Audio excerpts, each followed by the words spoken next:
Welcome to Yash Academy, Karad. In previous video, we have seen the optical activity. Along with optical activity, we learned some important terms.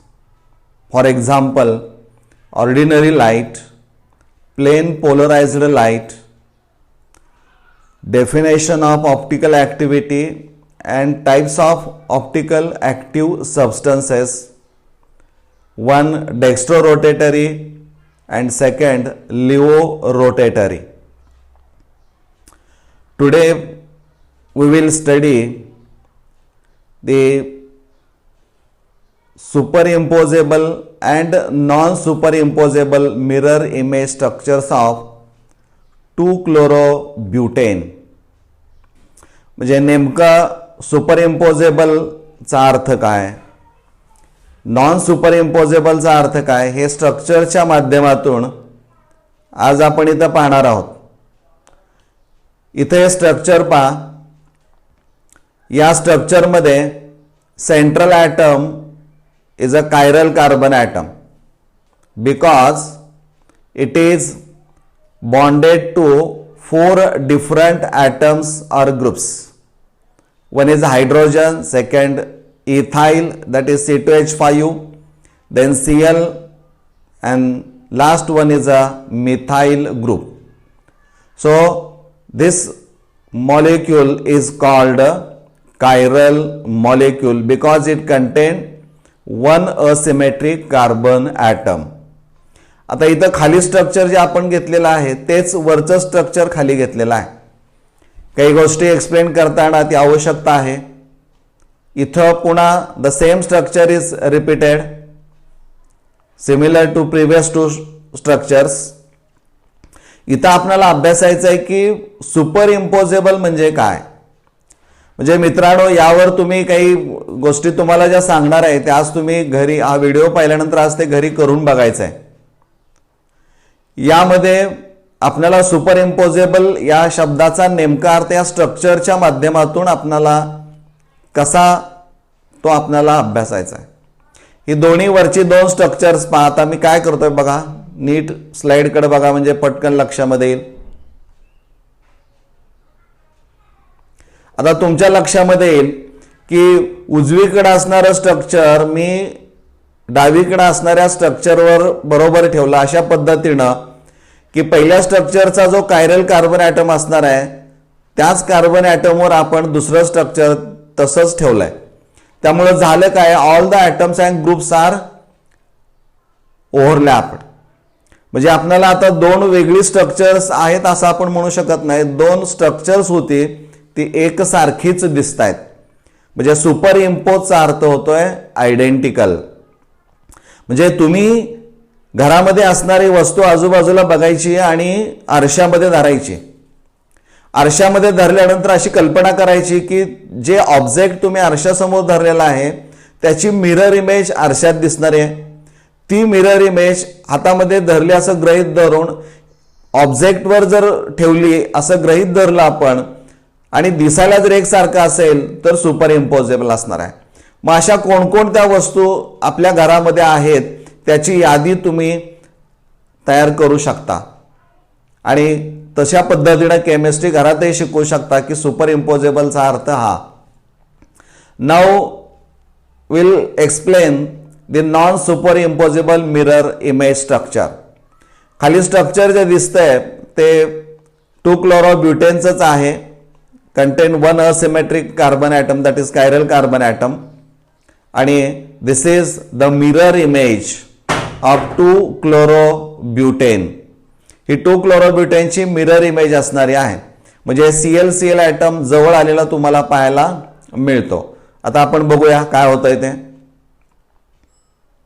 जर आपण असं केलं की mirror इमेजचा जो chiral carbon atom आहे तो धरला आणि तो एक्झॅक्टली आपण पहिल्या स्ट्रक्चरच्या कायरल कार्बन ॲटमवर जर ठेवला तर you will find that some atoms overlap and some are not.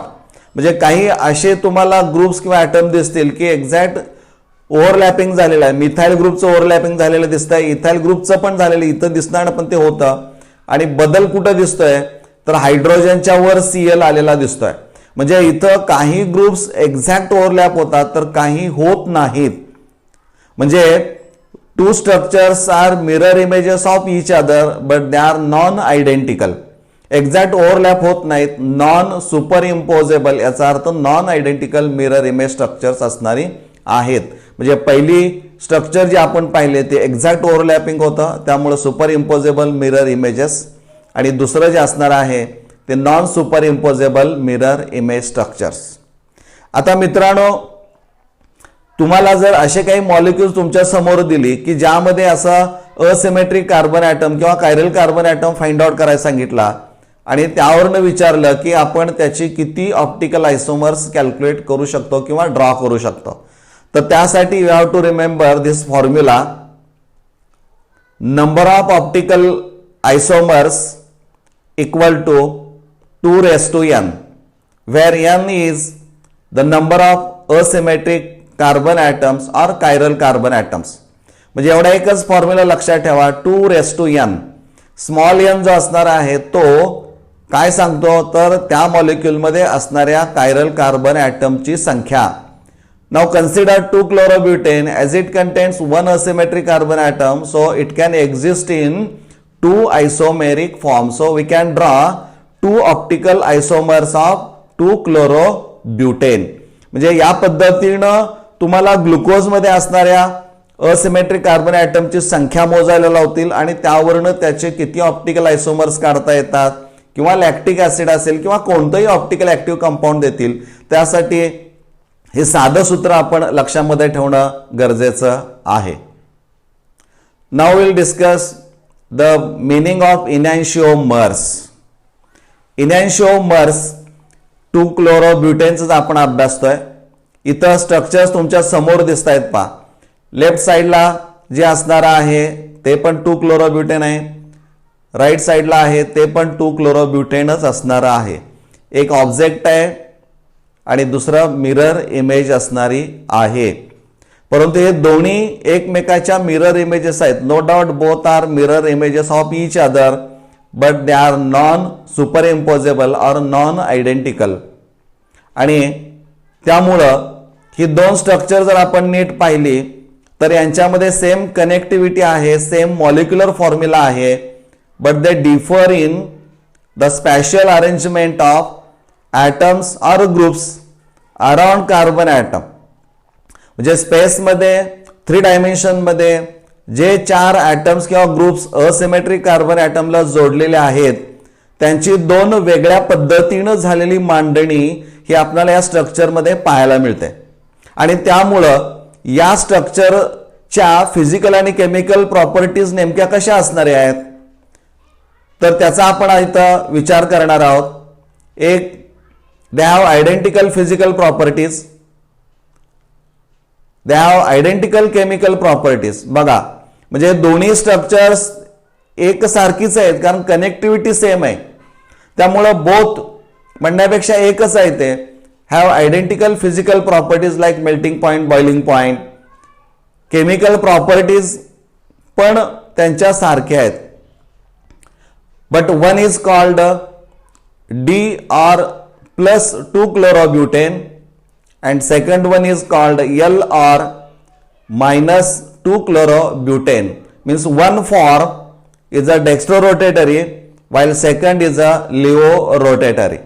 आणि याचा अर्थ असणार आहे की D form tries to rotate the plane of plane polarized light to the right hand side while L form tries to rotate the plane of plane polarized light to the left hand side. So both structures have the identical physical properties, identical chemical properties, but they show different optical rotation. Means they differ in optical rotation. Optical property त्यांची वेगळी पाहायला आपल्याला मिळते.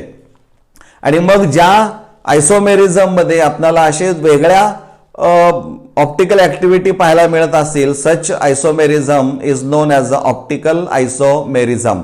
म्हणजे isomerism in which isomeric compounds have different optical activity is known as optical isomerism. ही जी दोन structures असणारी आहेत दे are non super imposable mirror image structures. म्हणजे याच्यामध्ये ही एक पेअर अशी कन्सिडर केली जाते. The stereo आयसोमर्स which are non-superimposable mirror image structures of each other and rotate the plane of plane polarized light equally but in opposite directions are called enantiomers or enantiomorphs or optical antipodes. म्हणजे ही एक pair अशी ज्यावेळी तुमच्या समोर येते की जी non super imposable असणारी आहे, परंतु ऑप्टिकल रोटेशन जे असणार आहे, जी plane of plane polarised light फिरवण्याची जी क्षमता असणारी आहे ती दोघांची एकसारखीच आहे, स्ट्रेंथ एकसारखीच आहे, बट अपोजिट डिरेक्शन. त्यामुळे एकाला डी फॉर्म दुसऱ्याला एल फॉर्म असं म्हटलेलं आहे. Now will discuss the racemic mixture also known as a racemic modification. Racemic mixture किंवा रॅसिमिक मॉडिफिकेशन म्हणजे काय असणार आहे इथं आपण एक्सप्लेन करूया. बघा तुम्हाला समजतंय का ते. इथं आडवी लाईन आपण पाहिली होती सुरुवातीला, this is the direction of propagation of light. आणि आता आलेली उभी लाईट व्हायब्रेशन जे दिसत आहेत आपल्याला मागच्या व्हिडिओमध्ये आपण पाहिलंय plane polarised light. What do you mean by plane polarised light? A light which vibrates or oscillates in only one plane perpendicular to the direction of propagation of light is called a plane polarized light. It is also known as a extraordinary light. Extraordinary light म्हणून पण याला संबोधलं जातं. आता इथं plain polarised light एका plain मध्ये vibrations आहेत. आता आपण पुढे काय होतंय ते बघूया. इथं काय झालंय, प्लेन पोलराइज्ड लाईटचा प्लेन बदलला गेला, चेंज झाला म्हणायचं नाही त्याला, rotated to the right hand side. म्हणजे plane of plane polarised light is rotated to the right hand side और इन क्लॉकवाइज डायरेक्शन. इथं काय झालंय पहा, plane of plane polarised light is rotated to the left hand side और in anti clockwise direction. आता इथं काय दिसतंय पहा, इथं पुन्हा तुम्हाला असं दिसेल की प्लेन पोलराइज्ड लाईटच दिसते. म्हणजे प्लेन पोलराइज्ड लाईट एकदा आपण उजवीकडे रोटेट केलेली दाखवली तर एकदा ती डावीकडे रोटेट केलेली दाखवली. पण होतं यामध्ये काय की डी फॉर्म असेल तरी tries to rotate the plane of plane polarised light to the right hand side. At the same time L form tries to rotate the plane of plane polarised light to the left hand side. So both forms tries to rotate equally but in opposite direction. So this effect is cancelled.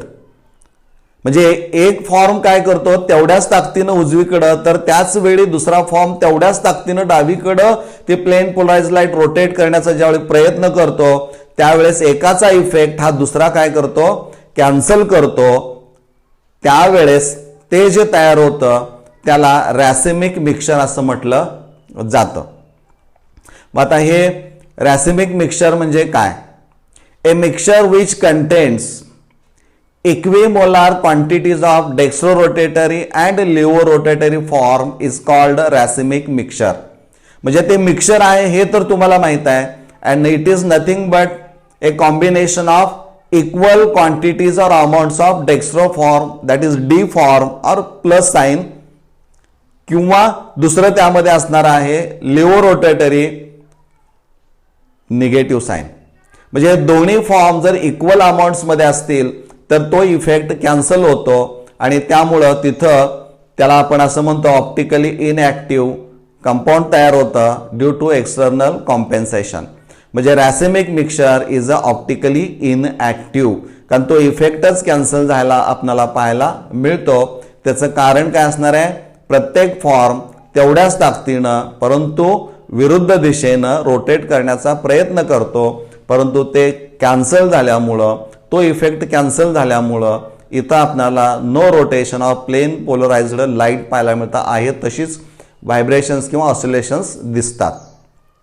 आणि त्यामुळे racemic mixture is denoted as or designated as DL or by plus minus sign together. म्हणजे positive साईनच्या खाली negative sine दोन्ही एकत्र आहे, त्याचा अर्थ पॉझिटिव्ह आणि निगेटिव्ह एकत्र असल्यामुळं धिस इफेक्ट इज कॅन्सल्ड. म्हणजे या पद्धतीनं रॅसिमिक मिक्सचर हे आपणाला अभ्यासता येईल. मित्रांनो, स्टेट बोर्ड एक्झामिनेशनमध्ये आता जो पाठ झालेला आहे यावर 2 मार्काला प्रश्न विचारला जाऊ शकतो. याचं उत्तर तुम्हाला लिहायचं आहे. म्हणजे आत्तापर्यंत जे 2 आपण व्हिडिओज पाहिले, आत्ताचा आणि या पाठीमागचा, या दोन्ही व्हिडिओजमध्ये ऑप्टिकल ॲक्टिव्हिटी संबंधी चर्चा झालेली आहे. Explain the optical activity of 2-chlorobutane. This is the straightforward question. You have to explain with the following points. First of all, you have to draw the structure of 2-chlorobutane. These are the points. You have to explain with these points. पहिलं structure काढा. Structure याचा अर्थ काय असणार आहे? Structural formula. What it indicates or represents?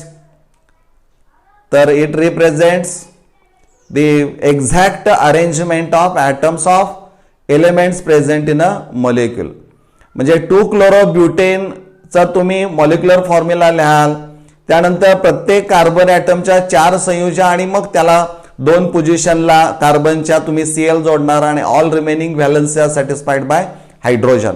म्हणजे अशा पद्धतीनं स्ट्रक्चरल फॉर्म्युला काढल्यानंतर मग तुमच्या लक्षामध्ये येईल की असा कोणता कार्बन ॲटम आहे की which is attach to 4 different atoms R groups.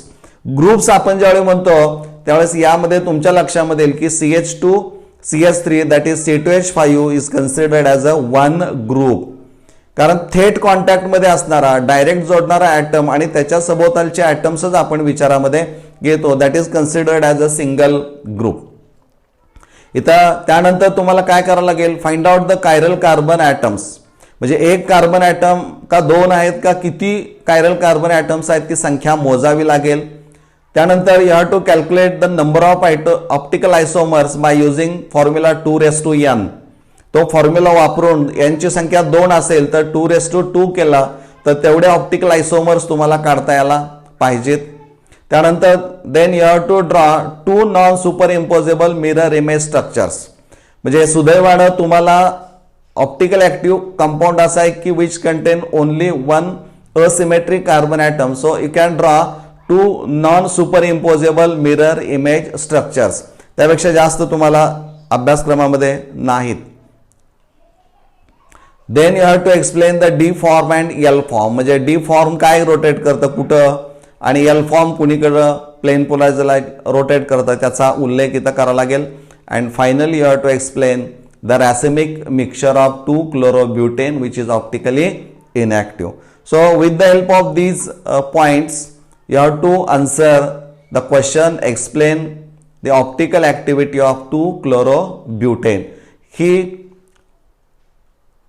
G clip आपण किंवा स्लाइड पाहतो यावरनं तुम्हाला आज होमवर्क म्हणून याची तयारी करायची आहे. Now next point is representation of configuration of molecules. Configuration बऱ्याच वेळा शब्द गेलेला आहे. कॉन्फिगरेशन बघा कुठं कुठं आहे. तुम्ही आतापर्यंत शिकलेलात electronic configuration. Electronic configuration means the arrangement of distribution of electrons in various orbitals like sp,d,f. हे इलेक्ट्रॉनिक कॉन्फिगरेशन झालं. पण इथं जे कॉन्फिगरेशन असणार आहे ते कॉन्फिगरेशन नेमकं काय असणार आहे? तर थोडक्यामध्ये कॉन्फिगरेशन इथं जे कन्सिडर आपण करणार आहोत that is the arrangement or orientation of atoms or groups about the carbon atom in the space. म्हणजे 3 डायमेन्शन मध्ये असिमेट्रिक कार्बन ॲटमला जे 4 ॲटम्स किंवा ग्रुप्स जोडलेले असणारे आहेत यांची स्पेसमध्ये कशा पद्धतीनं मांडणी होते त्याचा अभ्यास जिथं आपल्याला करायचा आहे त्याला म्हणायचं कॉन्फिगरेशन. दुसरी टर्म तुम्हाला माहित आहे that is the conformation. Conformation and configuration, no doubt they are the type of stereoisomerism. ते दोन्ही स्टेरिओ आयसोमेरिझमचे टाइप्स असले तरी conformation is quite different from the configuration. Confusion यामध्ये करून घ्यायची गरज नाही. गेल्या वर्षी हायड्रोकार्बन्समध्ये कन्फॉर्मेशन अभ्यासलेलं आहे, कारण त्यामध्ये एक अल्केन्स म्हटलं की there is a carbon carbon single bond आणि त्यामुळं there is a free rotation. त्यामुळे isomerism they are converted by the rotation of carbon carbon single bond. हे तिथं तुम्ही स्टॅगर्ड फॉर्म असेल, इक्लिप्स्ड फॉर्म असेल याचा अभ्यास तुम्ही केलेला आहे.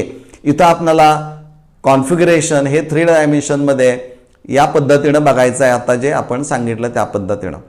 Now there are 2 representation methods. One is a wedge formula. आता अगदी सुरुवातीच्या काळामध्ये विद्यार्थ्यांना लक्षात ठेवायचं आहे की सुरुवातीला जी स्ट्रक्चर्स लिहिली जात होती किंवा अशी गृहीत धरलं जात होतं की ऑल आर इन 2 डायमेन्शन्स. म्हणजे स्ट्रक्चर जी असणार आहे ती 2 डायमेन्शनल आहेत, पण ते तसं नाही. बायोट असेल, लुईस पाश्चर असतील किंवा त्यानंतर वॅन्टॉप लिबेल यांचं योगदान या ऑप्टिकल ऍक्टिव्हिटी किंवा टेट्राहेड्रल कॉन्फिगरेशन ऑफ कार्बन ॲटममध्ये फार मोठं आपल्याला पाहायला मिळतं. यांची माहिती आपण नेटच्या माध्यमातून निश्चित गोळा करून पाहू शकता की योगदान त्यांचं ऑप्टिकल ऍक्टिव्हिटी विषयी काय असणार आहे. आता इथे एक स्ट्रक्चर आपण विचारात घेतलेला आहे. 1 carbon is bonded two hydrogen Cl Br and I. So this carbon is a chiral carbon atom or asymmetric carbon atom.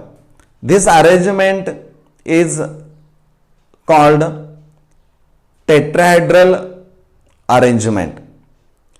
Tetrahedral याचा अर्थ असा आहे की 1 कार्बन किंवा 1 ॲटम आपण कार्बन म्हणूया. Carbon is at the centre and 4 valencies of carbon atom they are directed towards the 4 corners of regular tetrahedral. म्हणजे carbon is at the centre and 4 valencies they are directed toward the 4 corners of regular tetrahedral.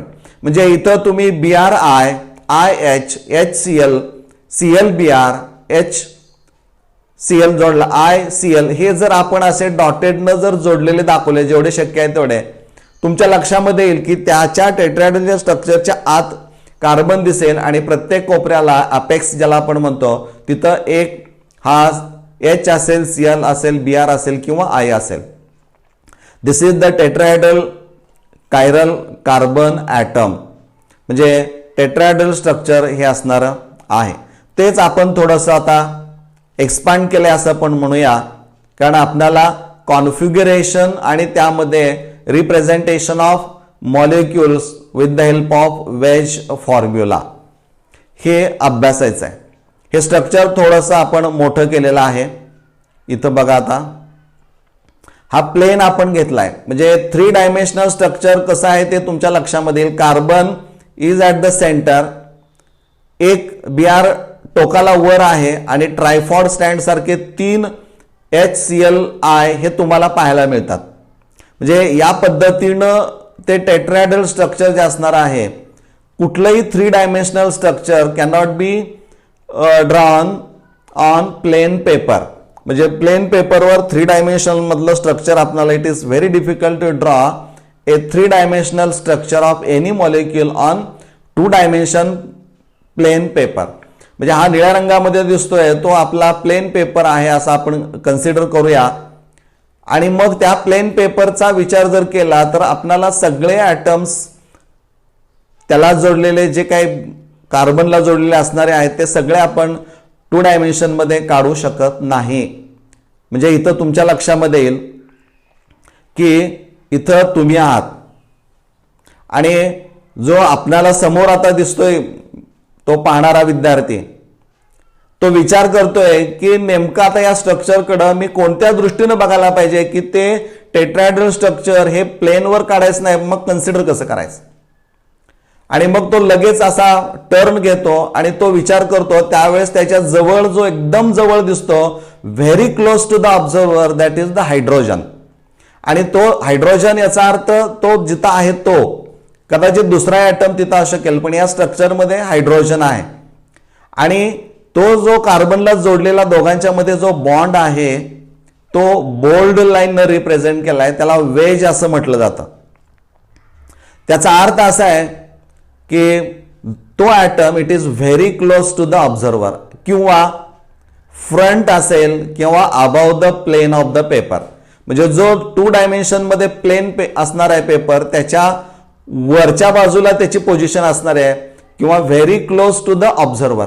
म्हणजे आपल्या जवळ आपण ज्यावेळी निरीक्षण करतो त्यावेळेस तो ॲटम किंवा तो ग्रुप आपल्या जवळ असल्यामुळं तो नेहमी लक्षात ठेवायचा की तो वेजनं रिप्रेझेंट केला जाणार आहे, बोल्ड लाईन. आणि मग पुढं आपल्याला CCl आणि CBr both bonds they lie in the same plane किंवा प्लेन ऑफ पेपर. एकाच प्लेन ऑफ पेपर मध्ये हे 2 बॉन्ड्स आपल्याला पाहायला मिळतात. They are represented by the normal line. म्हणजे साधी आपण रेष ओढतो त्याप्रमाणे तिथं रिप्रेझेंटेशन आहे. याचा अर्थ असणार आहे की bonds in the plane of the paper, म्हणजे त्या प्लेन मध्ये दोन्ही बॉन्ड्स असणारे आहेत. म्हणजे 4 पैकी 2 bonds they are in the plane of paper, 1 is front or above the plane of the paper किंवा also known as very close to the observer. आणि राहिला चौथा जो असणार आहे which is represented by the dotted line. Such bond or bonds going below the plane of the paper, also called going away from the observer. म्हणजे एक गोष्ट लक्षात घ्या, जो हायड्रोजन वेजनं रिप्रेझेंट केलाय which is very close to the observer, आणि नेमका बरोबर त्या बॉन्डच्या पाठीमागं जो असणार आहे तो तुम्हाला डॉटेड लाईननं प्लेनच्या पाठीमागची बाजूला किंवा खाली तो असा गेलेला पाहायला मिळेल. तो डॉटेड लाईननं रिप्रेझेंट केला असणार आहे, तो त्या ऑब्झर्वर पासून लांब असणारा आहे. म्हणजे वेज फॉर्म्युला जो असणार आहे, कोणत्या एखादा तुम्हाला विचारलं की हे स्ट्रक्चर दिलंय and draw the structure of these enantiomers by using wedge formula, तर त्यावेळेस तुम्हाला ह्या सगळ्या गोष्टी की ऑर्गॅनिक मॉलिक्युल्स त्यांचं कॉन्फिगरेशन कशा पद्धतीनं वेजचा आधार घेऊन आपल्याला काढता येईल हे या पद्धतीनं आपण लक्षात ठेवायचं आहे. ट्राय दिस, मी आता सांगितल्याप्रमाणेच तुम्ही घरी प्रयत्न करायचा आहे. Draw structures of enantiomers of 2 bromobutane using wedge formula. This is homework for you. प्रयत्न करा, यश निश्चित तुम्हाला मिळेल. Now second representation method is representation of configuration of molecules with the help of Fisher projection formula. आपण जी आता प्रचलित पद्धत आपल्याकडे आहे की आडव्या उभ्या रेषांची, की जिथं टेट्राहेड्रल स्ट्रक्चर आपण विचारात न घेता फिशर प्रोजेक्शन फॉर्म्युला हा आता आपण जास्त वापरामध्ये आणलेला आहे, तोच आपण वापरत आहोत. आता इथं स्ट्रक्चर मुद्दाम तुमच्या समोर ठेवलेला आहे. एक आडवी लाईन आहे, दुसरी उभी लाईन दिसते. आडवी लाईन असेल त्याला आपण म्हणतो हॉरिझॉन्टल लाईन, वर Cl कडून H कडे येणारी जी असेल ती व्हर्टिकल लाईन असणारी आहे. आणि जिथं ह्या 2 लाईन्स जोडल्या जातात तिथं तो कार्बन असणार आहे, तो कायरल कार्बन ॲटम असणार आहे. म्हणजे कार्बन ॲटम तिथं जिथं 2 लाईन जोडतात तिथं आपण कार्बन दाखवायलाच पाहिजे असं काय फिशर प्रोजेक्शन फॉर्म्युल्यामध्ये गरजेचं नाही. या मेथडमध्ये जिथं व्हर्टिकल आणि हॉरिझॉन्टल लाईन असणारी आहे. हॉरिझॉन्टल लाईनचा अर्थ काय तो नेमका आपण इथं विचारात घेऊया. Atoms R groups they are coming towards the observer. म्हणजे साधारणपणे एक गोष्ट लक्षात घ्या विद्यार्थी मित्रांनो, फिशर प्रोजेक्शन फॉर्म्युला काढत असताना आडवी आणि उभी रेष म्हटले काम संपलं असं होत नाही. तर मी सांगतो त्याप्रमाणे लक्षात घ्या. Br कडून I कडे रेष जर काढली तर त्याचा अर्थ असा होतो की ते ॲटम्स किंवा groups coming toward the observer, म्हणजे ऑब्झर्वरच्या जवळ आपल्याकडे येताना ते दिसत आहेत. आपण लाईन ओढतानाच आपल्या लक्षामध्ये. आणि H कडून Cl कडे ज्यावेळी तुम्ही लाईन अशी उभी काढाल व्हर्टिकल लाईन, त्यावेळेस त्याचा अर्थ समजायचा की atoms of groups they are going away from the observer. बघा यात गोंधळ अजिबात करू नका, काही फरक पडत नाही, पण एक त्यातलं नेमकं टेक्निकल बाब काय आहे, तंत्र काय हे तुम्हाला माहीत असायला पाहिजे. आडवी आणि उभी रेष हे तर काढलं तर कोणी विचारणार नाही, पण तुम्हाला माहीत पाहिजे ज्यावेळी मी Br कडून I कडे अशी एक आडवी रेष काढेन त्यावेळेस ते ॲटम्स किंवा ग्रुप्स माझ्याकडे येणारे आहेत, ऑब्झर्वरकडे येणारे आहेत. आणि एच कडून मी ज्यावेळेस सीएल कडे जाईन त्यावेळेस मात्र दे are going away from the observer. म्हणजे या पद्धत किंवा प्लेनच्या खाली त्याचं कन्व्हेन्शन आपण पुढे दाखवणार आहोत. म्हणजे या पद्धतीनं हा प्रोजेक्शन फिशर प्रोजेक्शन फॉर्म्युला तुम्ही विचारात घ्यायचा आहे. ते स्ट्रक्चर आपण कन्व्हेन्शनच्या बाबतीमध्ये विचारात घेऊया, तेच आहे. फक्त इथं आपण वेज आणि डॉटेड लाईनचा विचार केलेला आहे. Dotted line the atoms or groups or bonds they are below the plane. म्हणजे आता सांगितल्याप्रमाणेच पहा, एच कडून सीएल कडे जातो त्यावेळेस अवे फ्रॉम द ऑब्झर्वर, म्हणजे बॉन्ड्स बिलो द प्लेन असणारे आहेत. आणि इथं वेजनं जे रिप्रेझेंट केलेले आय आणि बी आर हे दोन बॉन्ड्स कार्बनला जोडलेले पाहायला मिळतात, ते अबाव द प्लेन. आणि मागं पण आपण पाहिलं अबाव द प्लेन किंवा front very close to the observer. म्हणजे या पद्धतीनं फिशर प्रोजेक्शन फॉर्म्युला हा तुम्ही विचारात घ्यायचा आहे. त्यावरही तुम्हाला काही प्रश्न हे निश्चित विचारले जाऊ शकतात. आयसोमर्स म्हणजे आतापर्यंत झालेल्या पार्टवर isomers that have the same molecular formula but differ in their structures are called. You are given 4 options. You have to select the correct alphabet and answer. This is homework for you. Next, again homework. Which of the following is a condition of optical isomerism? जो आपण अभ्यास केलेला आहे त्यावरच हा प्रश्न असणार आहे. यामध्ये there must be 4 identical groups. इथं ऑप्शनमध्ये ए झालेलं ABCD असं यायला पाहिजे. There must be at least 1 chiral carbon atom. They have same optical rotation. And 4th option is they show different chemical properties. म्हणजे ABCD हे 4 ऑप्शन्स तुम्हाला दिलेले आहेत. पैकी एक ऑप्शन यातला तुम्हाला करेक्ट निवडायचा आहे की ऑप्टिकल आयसोमेरिझमसाठी नेमकी या दिलेल्यापैकी कोणती कंडिशन ही खरी असणारी आहे. Try this. हे पण तुम्ही करून पाहू शकता. हे पुन्हा तुम्हाला यावरचं होमवर्क आहे. Draw the structure of lactic acid using Fischer projection formula. म्हणजे इथं तुम्हाला CH3CHOH हे लॅक्टिक ॲसिडचं स्ट्रक्चर दिलं आहे आणि हे वापरून तुम्ही फिशर प्रोजेक्शन फॉर्म्युला काढायचा आहे. Even you can find out the number of asymmetric carbon atoms, then number of optical isomers. हे देखील यावरून तुम्ही काढून कुठंतरी नोंदी करून ठेवू शकता. म्हणजे या पद्धतीनं आपण ऑप्टिकल ॲक्टिव्हिटी हा जो काही एकूण फिनॉमिनन या टेक्स्ट बुकमध्ये आहे तो इथं आपला संपत आहे.